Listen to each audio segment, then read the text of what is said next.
So yeah, just being in and out of the hospital over the last year or two, and the doctors don't really know what to do because I continue to return to using anytime I get out of the hospital.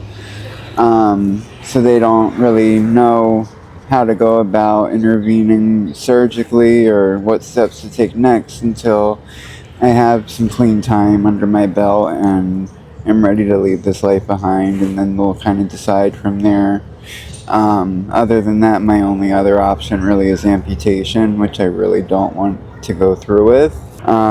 So they don't really know exactly what steps to take next. But this is all from using the veterinary drugs, the tranquilizers, and whatnot. It causes swelling pretty much anywhere in your body. But I personally have a pretty large wound on my right arm, so that's why my right hand is swollen to that point. It is very painful. It's embarrassing. It's something that I wish I didn't have to deal with, and that I wish could just go away or just never happened. But unfortunately, that's part of the repercussions to my decisions and my using. So. Hi, my name is Anthony. I'm 26 years old and I grew up here in Philadelphia. I grew up primarily in the northeast section of the city, which many consider to be the suburbs of Philadelphia. It wasn't necessarily affluent, but it was a decent area to grow up. I had a normal childhood. My parents weren't addicted to drugs. We had everything, my sister and I had everything that we needed. And, we grew up not spoiled, but we were well taken care of, to say the least. I didn't start using drugs until I was about 18 in my senior year of high school, which many found that to be surprising because I was, for the most part, a straight A and B student. I did very well in school, and I had plans for afterwards as far as my career and college and whatnot. So that came as a bit of a shock to friends and family. So I began using heroin when I was about 19, and quickly fell into the cycle of addiction, especially being here in Philadelphia and having such easy access to it. And then I went and got some clean time. I left the city. I went up to Providence, Rhode Island. That's where I went to college, and I actually obtained my bachelor's degree up there, which a lot of people find surprising that I am college educated, and I'm kind of stuck down here and stuck in this endless cycle of addiction. But there's a lot of us like that out here that you'd be surprised to meet people and see that they're college educated or they have past careers that you wouldn't expect, and they're caught up in this cycle as well. So yeah, like I said, there's a lot of us like that out here that are stuck in this endless cycle, and it's something that's difficult to get out of, and it's something that I live with every day. After having those 3.5 years clean when I was in Providence, Rhode Island, I came back here to Philadelphia last January 2024.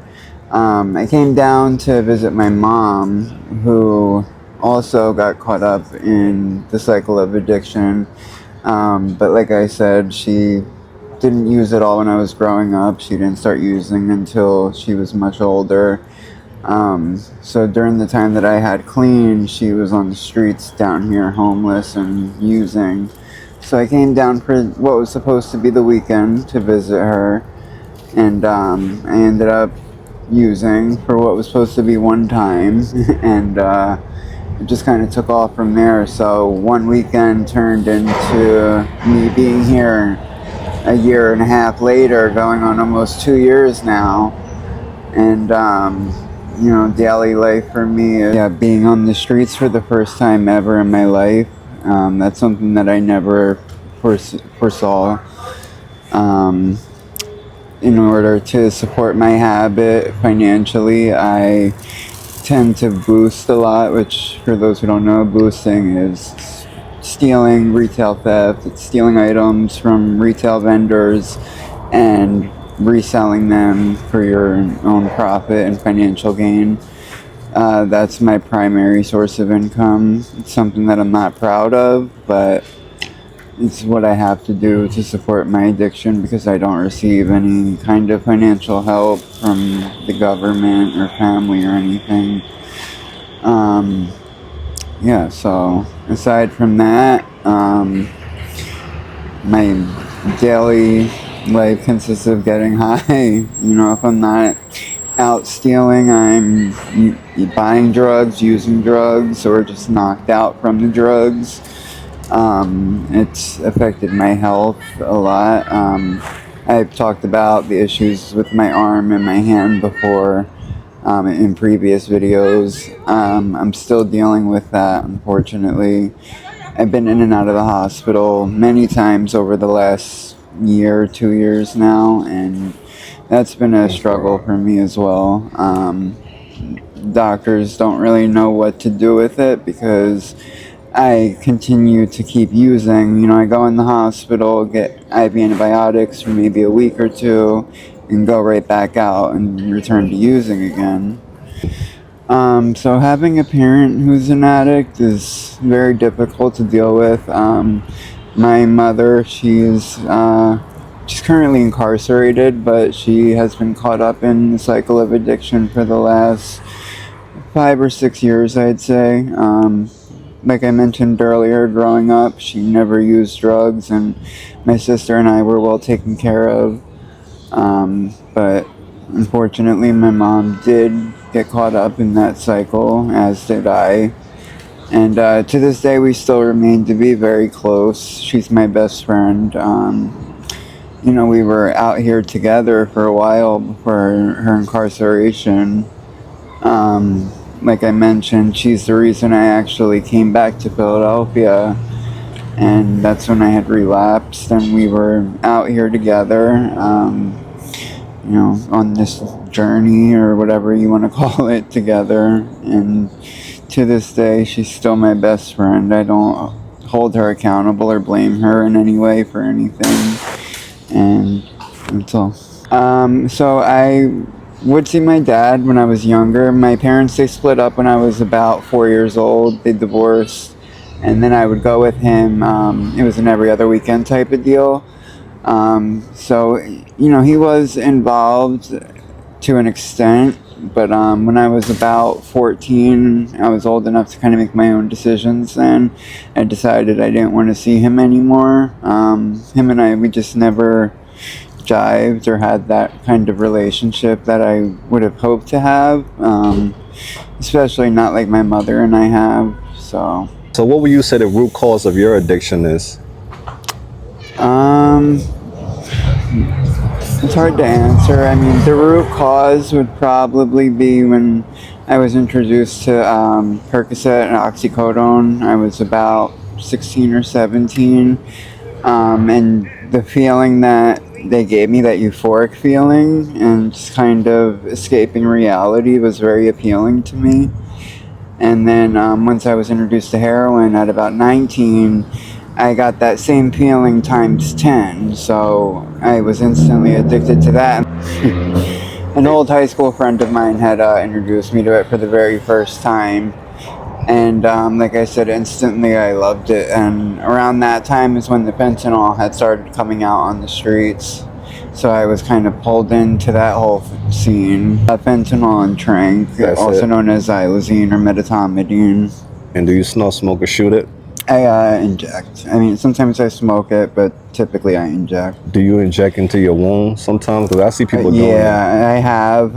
As much as I hate to say it, I have when I experience difficulties. I'm a very hard stick, meaning it's hard for me to hit veins on myself because of so many collapsed veins from shooting up periodically or repeatedly over time.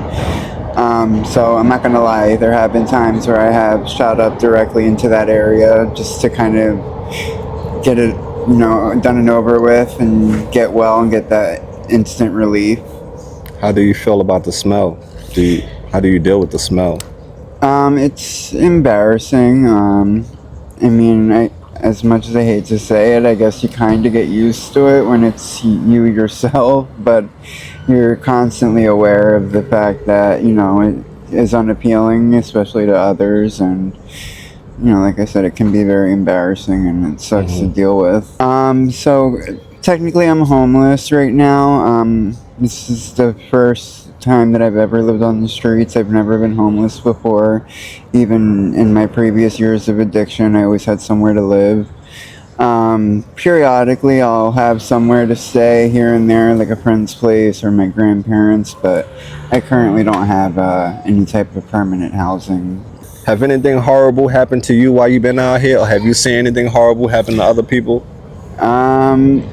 The most that I've had happen to me was I've been robbed and physically assaulted before down here, which I know that seems like nothing compared to what happens to some other people down here, but that's the worst that's happened to me.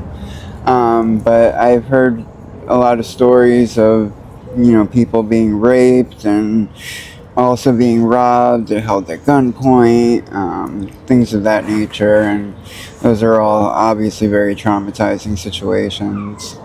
What are your short-term goals?